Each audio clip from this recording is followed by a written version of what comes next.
We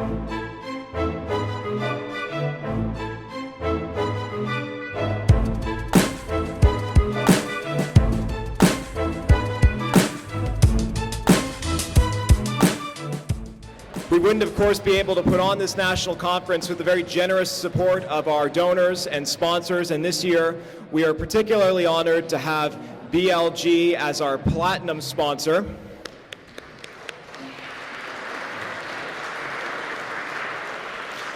As a show of our appreciation for BLG's contribution, I would now like to invite Pierre Jemison to the stage. He's a partner with BLG's office here in Toronto, and he will be giving an introduction for Justice Rowe before Justice Rowe comes and delivers his lecture on constitutionalism in a free and democratic society. Please join me in welcoming Pierre.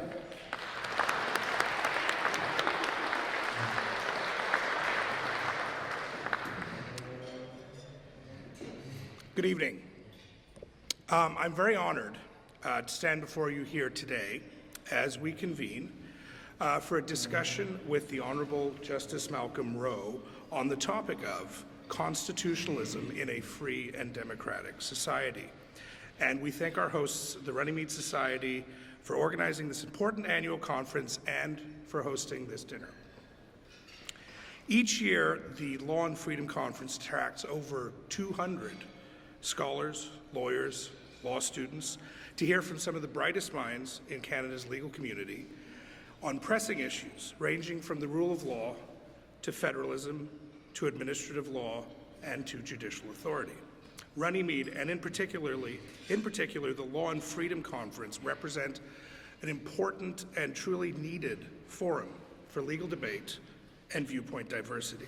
And BLG is proud to be a platinum sponsor for this year's conference and gives special thanks to Chris Kinsinger of the Runnymede Society for his hard work and dedication to this event and to other events like it across the country, including the recently launched Runnymede BLG Public Law Speaker Series.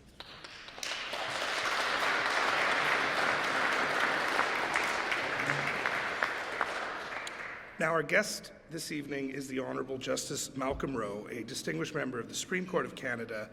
And before he comes up to address you, I'll just speak to you a bit about Justice Rowe's journey and achievements which reflect his unwavering commitment to the legal profession, the rule of law, and the pursuit of justice. Justice Rowe was born in St. John's, Newfoundland and Labrador, and embarked on his academic journey at Memorial University, where he earned a Bachelor of Science, Bachelor of Arts, and then took up legal studies, which led him to Osgoode Hood Law School, where he earned his LLB, was called to the bar of Newfoundland and Labrador in 1978, and became a member of the Law Society of then Upper Canada, now the Law Society of Ontario, in 1986. Justice Rowe's legal career then began as a clerk assistant in the House Assembly of Newfoundland and Labrador. In 1980, he joined the Department of External Affairs as a Foreign Service officer, then transitioning to private practice in Ottawa and being appointed Queen's Counsel in 1992. In 1996, Justice Rowe re-entered the public sector as clerk of the Executive Council and Secretary to Cabinet in the government of Newfoundland and Labrador. Before joining the bench, Justice Rowe played a pivotal role in constitutional amendments and the shift from denominational to secular education in Newfoundland and Labrador. He also handled significant international negotiations and litigations involving disputes over Canada's maritime boundaries and high seas, overfishing off the Grand Banks of Newfoundland. Then, in 1999, Justice Rowe's judicial career started with an appointment to the Newfoundland and Labrador Supreme Court Trial Division, shortly followed by elevation to the Court of Appeal in 2001. In 2016, Justice Rowe was appointed to the Supreme Court of Canada, making him the first Supreme Court Justice from Newfoundland and Labrador.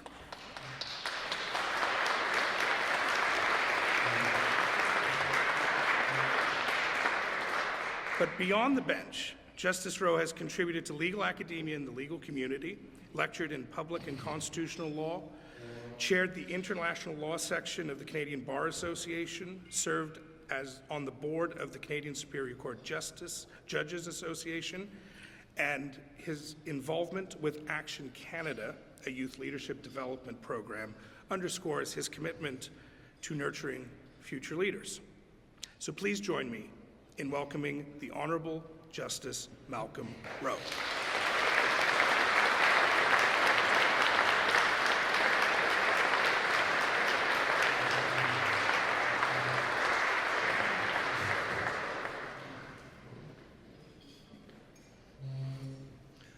Thank you very much for that kind introduction. I want to associate myself with the gratitude I know that Runnymede has for the very generous and important support for BLG. This is the second significant event that I have participated in which BLG has been the sponsor. The other one was in Calgary, and it is a credit to the law firm that they support this important organization, and it's worth noting. And I also want to mention how very pleased I have been. It's actually been a lot of fun traveling around with Chris Kinzinger. I mean, he and I kind of did a road trip, or actually it was a series of road trips last fall. And I didn't speak on all occasions associated with Runnymede, but on a number of them. So I don't know, maybe it was 8 out of the 12 speeches I gave last fall were for Runnymede. So I'm a big supporter of Runnymede. I'm a big supporter of Runnymede because Runnymede deals with the big issues. And Runnymede is an important forum for a free exchange of views on those issues. Je suis heureux.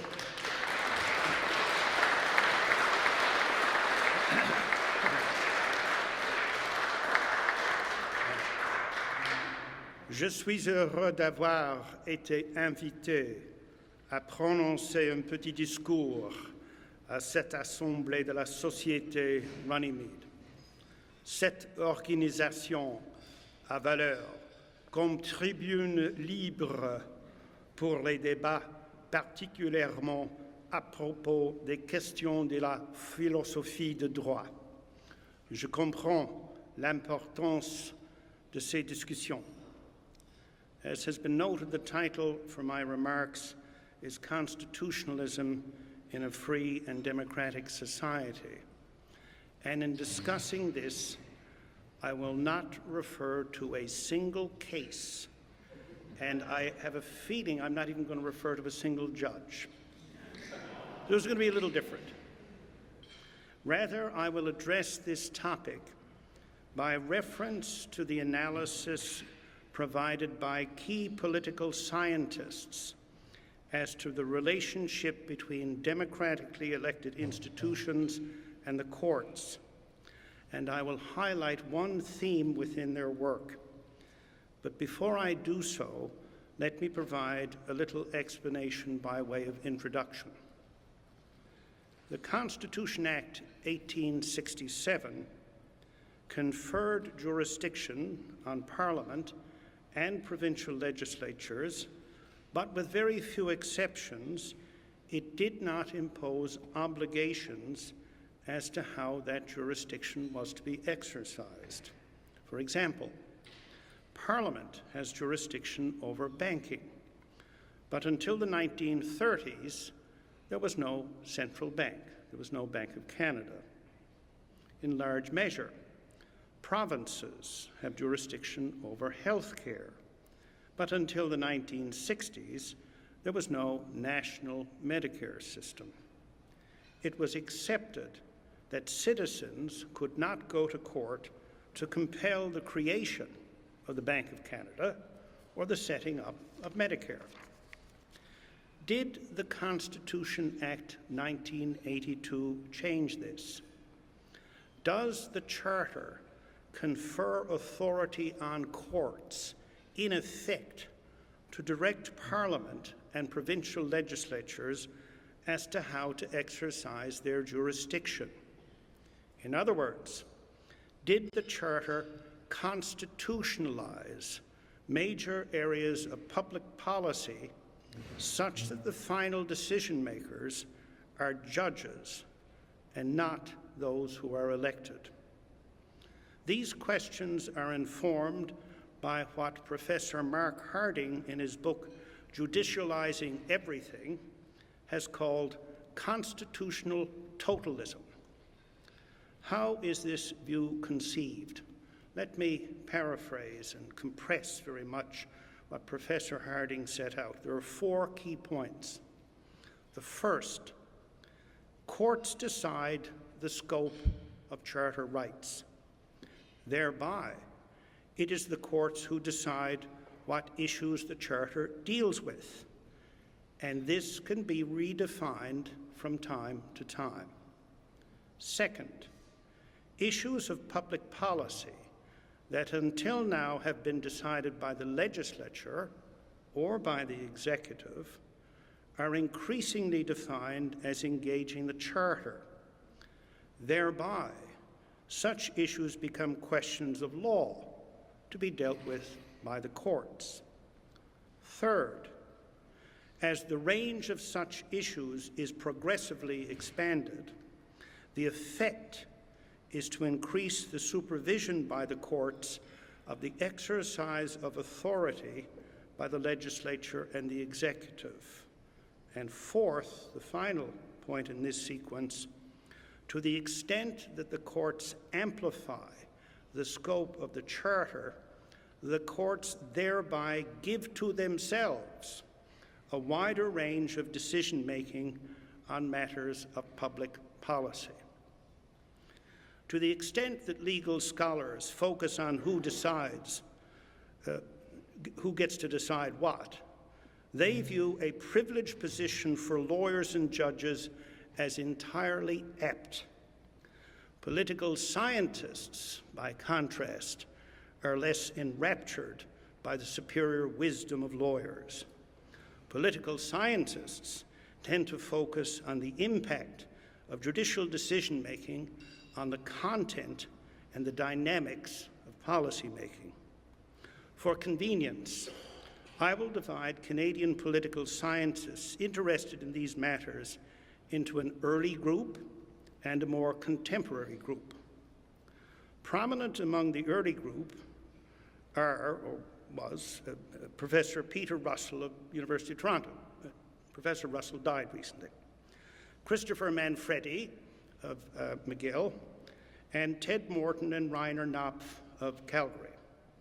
Prominent among the more contemporary group of such scholars are Emmett McFarlane from Waterloo, what I call the Guelph School, Professors Troy Riddell, Dennis Baker, David Snow, and Mark Harding, and Jeffrey Sigalet of UBC Kelowna.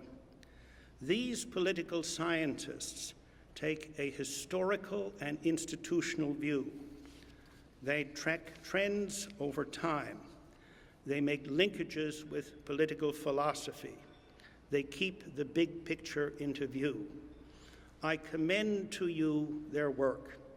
I'm just going to make passing reference to some of the key works by these authors. Peter Russell, The Political Purposes of the Canadian Charter of Rights and Freedoms, Canadian Bar Review, 1983, and then Constitutional Odyssey, his book in 1993.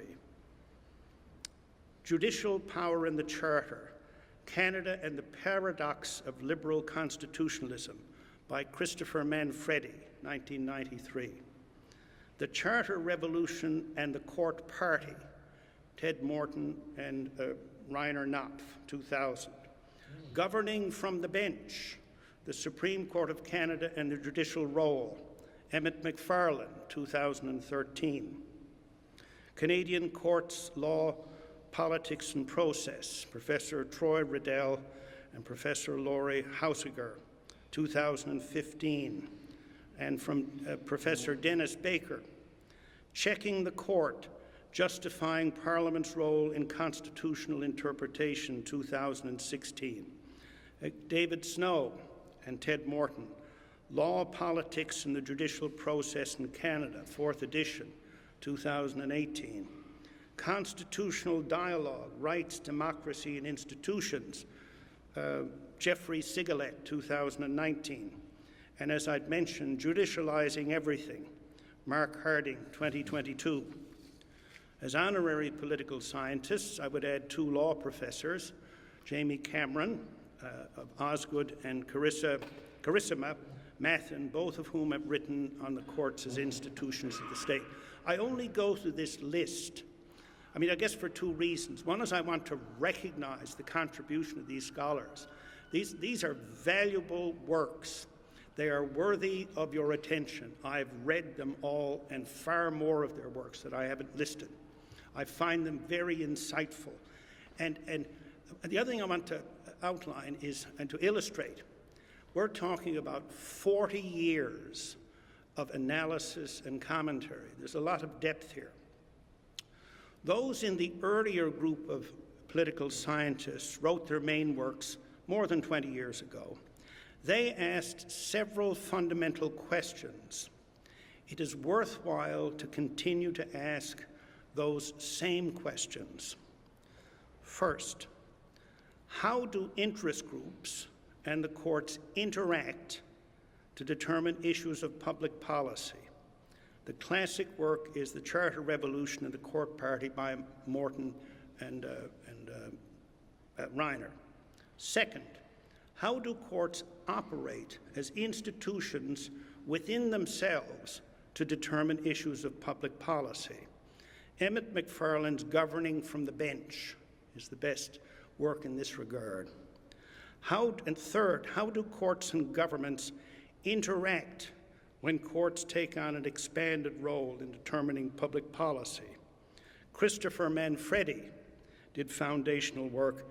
Much of the contemporary scholarship is done by those in the Guelph School.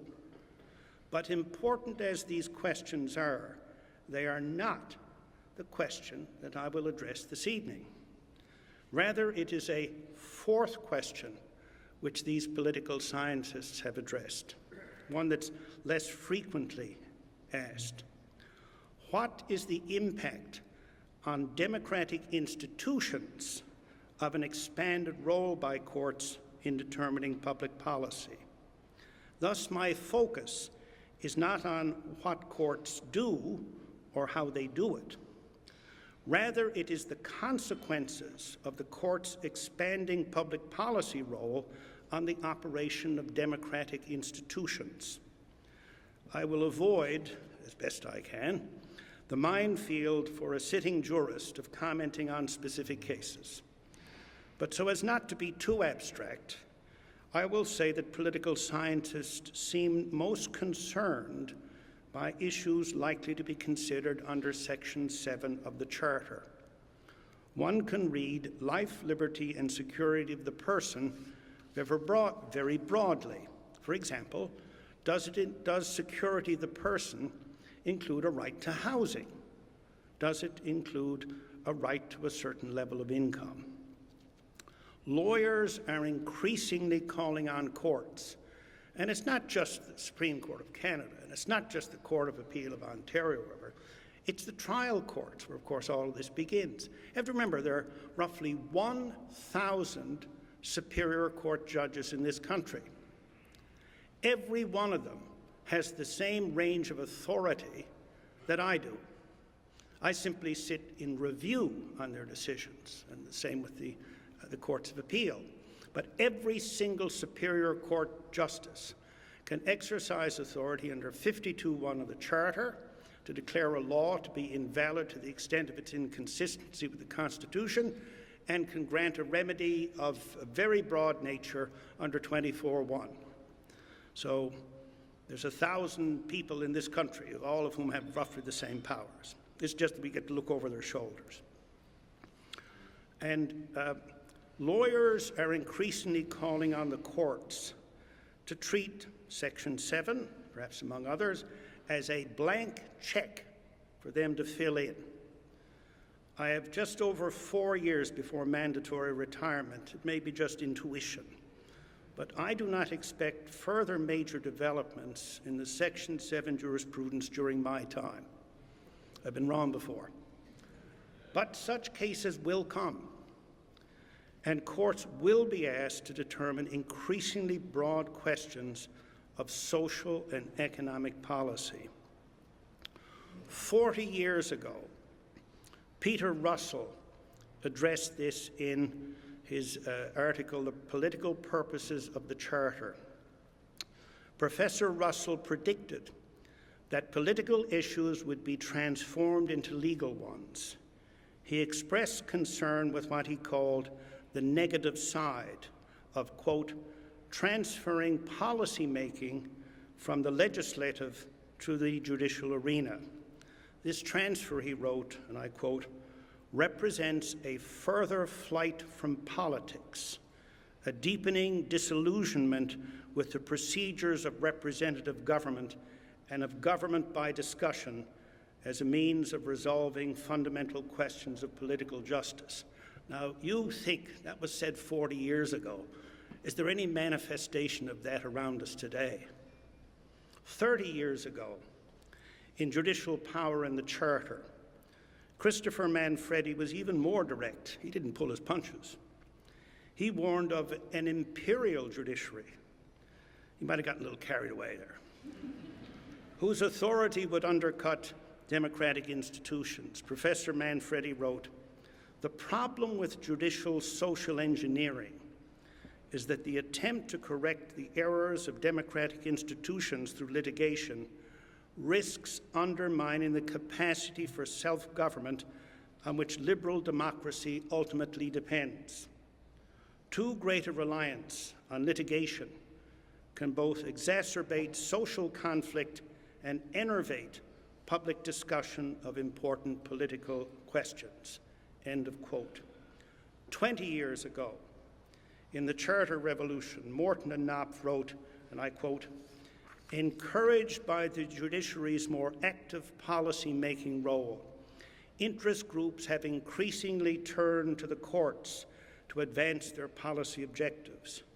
Not only are judges now influencing public policy to a previously unheard of degree, but lawyers and legal arguments are increasingly shaping political discourse and policy formulation."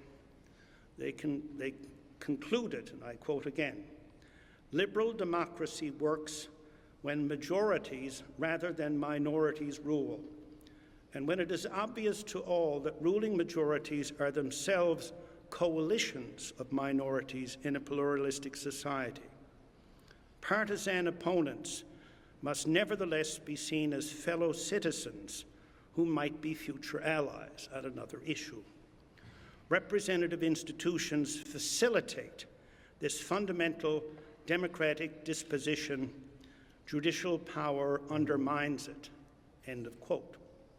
Recently, Dave Snow and Ted Morton wrote in Law, Politics, and the Judicial Process, I quote, "To adapt Peter Russell's formulation, if populism reflects a flight from representative government and government by discussion, deciding policy under the Charter represents a further flight." And Mark Harding's book, Judicializing Everything, addresses these issues at length.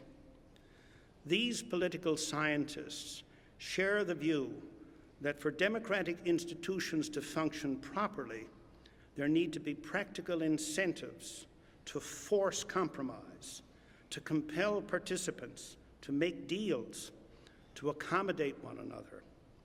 Those who cooperate to get things done differ from issue to issue. I've been in government. I've seen it happen. It's not always pretty, but it has a legitimacy, and the legitimacy arises from the mandate which is conferred on those who are elected through the democratic process.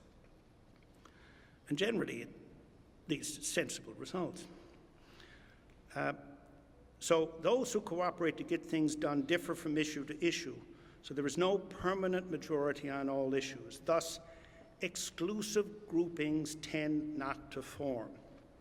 When I studied political science, which was a very long time ago, this was called brokerage politics. It led to big tent political parties that brought together a wide range of interests. For example, I'm talking a little bit in the past here, there used to be red Tories, and there used to be blue Liberals, and there used to be sort of prairie-style NDPers. And all of them had a great deal in common. They were very moderate, in fact, and they just shared a certain space, but it never quite overlapped. That's why there were different parties. Within a political party, within a caucus, and within a cabinet, no group could have their way all of the time. Pragmatism and moderation were needed in order simply to get things done. But to use Mark Harding's terminology, when everything is judicialized, and we're not there yet, thank goodness, and is transformed into a constitutional issue, the final decision makers become judges, not those who are elected. Cases tend to be a winner-take-all contest. If you can win big in court, why compromise through elected institutions? Indeed, political compromise can be seen as unprincipled when one characterizes issues of public policy as questions of constitutional rights. But if we turn away from the practical avenues of political pragmatism into the victory or defeat of litigation as a means to determine public policy, do we not undermine moderation and honorable compromise? This is the concern highlighted with great prescience, as I said, by Peter Russell 40 years ago. I did not read his various writings as a critique directed against the content of particular decisions. Rather, his point was that there are consequences for the operation of democratic institutions of having more and more public policy determined through the judicial process. Well, what of it? For those whose views are shaped by postmodernism and critical theory, pragmatism and moderation by elected officials are not virtues. Rather, they are seen as business as usual within a power structure that sustains discrimination and exploitation that pervades our society. In this view, liberal democracy is not a manifestation of freedom. Rather, it is an instrument of ongoing repression. Pretty dark stuff. I mean, I've read critical theory. I'm familiar with, Habermas. I'm familiar with Marcuse, right? I'm familiar with the more recent legal scholars. I just don't agree. I think it is a misconception of the society.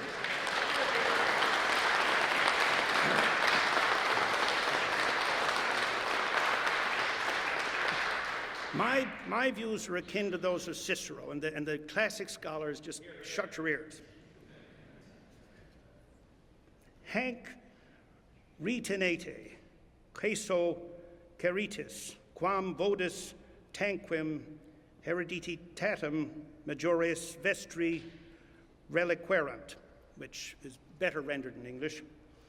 Preserve, I beseech you, those liberties that your ancestors have left to you as an inheritance.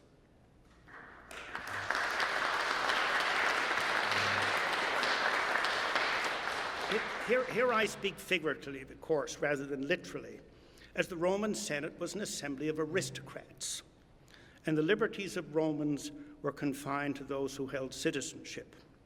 Nevertheless, the figurative point remains. Many of the liberties protected by the Charter did not begin in 1982. They were part of our heritage. In 1872, Benjamin Disraeli, speaking as a partisan, which I do not, contrasted the opposites of what he called a confederacy of nobles, which was one way of conceiving the Tory party at the time, and a democratic multitude, which is sort of pointing at Gladstone there. Instead of these opposites, Disraeli spoke of one nation, capital O, capital N, formed from all the numerous classes in the realm, classes equal before the law, but whose different conditions and different aims give vigor and variety to the national life. This combination, he concluded, is the best security for public liberty and good government. Disraeli was a Red Tory. He may have been the first Red Tory. In domestic matters, he was, of course, an arch-imperialist, and so he's not so popular these days. I embrace his words as an expression of domestic policy, especially as to the obligations of mutual support within society. This was a part of it. It wasn't he stood against laissez-faire and having members of the society simply fall by the wayside. He said there's a mutual support that we're all bound up in as members of the society.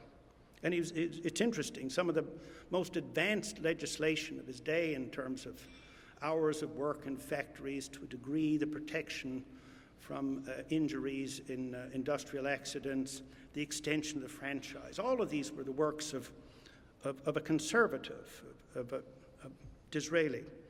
Now, from the perspective of sort of the mutual obligations we have towards one another as members of a society, does not his vision of one nation continue to embody wisdom, even as the aspirations and conditions of that nation change? I have profound respect for those who hold office and who take decisions based on an electoral mandate given to them by their fellow citizens. And I have a deep and abiding confidence in the electorate that as citizens, their common sense and goodwill over time will be given practical effect through their elected representatives. I am not pessimistic about my fellow Canadians. I think my fellow Canadians are good people. They're moderate people, they're thoughtful people, they're caring people. And of course, there's a kind of a variation and a series of going one way, going back another way. Over time, I find that people have just got a common sense that things even out if you look at it over a long enough period. So I have great confidence in the general public. Now, all too often, intellectual elites hold in slight regard those who are elected and those who elect them. But I am not a populist. The collective wisdom of broad public sentiments needs to be mediated by political leaders and shaped into policy options by those with the skill to do so. And the courts need to stand as a bulwark to protect our liberties, as they are properly understood. I am a pragmatist. Je suis une militante de modération. Je suis un homme du centre radical. Over time, liberal democracies are able to understand themselves differently, to adapt, become more inclusive, and aspire to be more just. The structure of our institutions, the principles of our laws, and the good faith of citizens can serve us well as society appreciates new perspectives. Thereby, step-by-step, meaningful progress can be achieved. One can readily point to the failings of Canada and other liberal democracies, just as one can readily conceive of utopian alternatives. But what other system has achieved so great a degree of individual liberty, so high a degree of prosperity, and this is what happens when you write things the last minute, so open a system in which to pursue justice? Thinkers who are critical of contemporary Canadian society and who properly, and I underline properly, call on us to comprehend historic and contemporary injustices, they can be dismissive of liberal democratic institutions. In their view, how can one value a system under which such wrongs have occurred? And is it not necessary to create a new system to ensure that further wrongs do not occur. To this, my response is that liberal democracy is a vessel that is filled by successive generations with the aspirations of that generation.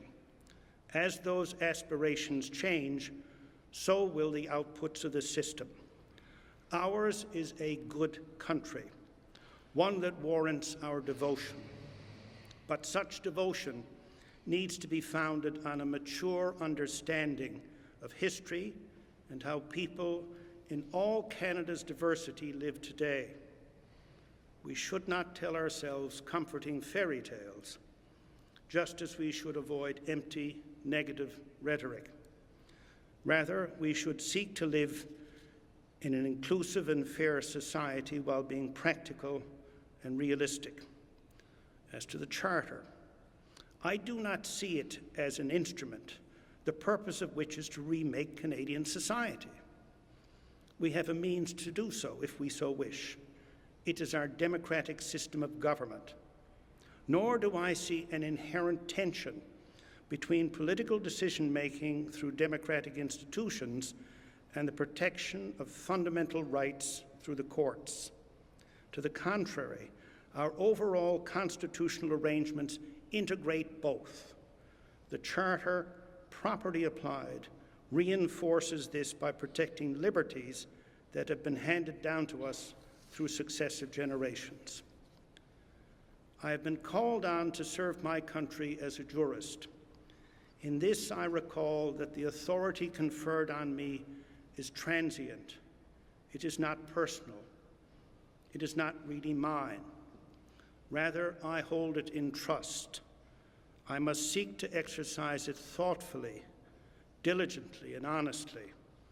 I will seek to pass it on intact, neither underutilizing my authority, nor using it beyond its proper compass. I wish to end with a positive perspective, one that I seek always to bear in mind. While there is considerable continuity in Canadian society, it is also remarkably different from when I was a boy. Canada was then and is today a free and prosperous society, but it was certainly not inclusive. Nor had we begun to bind up the wounds of our wrongs, especially with Indigenous peoples. We had not even acknowledged those wrongs. Today, I am confident that we have the will to go forward step by step to achieve reconciliation, and by so doing, to become our better selves. Le Canada de nos jours est une société plus réfléchie et inclusive. Nous nous sommes engagés sur une voie qui favorise la diversité, où chaque personne peut être appréciée pour ses qualités. Quand j'étais enfant, le Canada était un pays où il faisait bon vivre.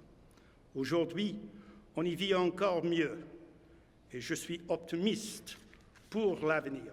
Merci.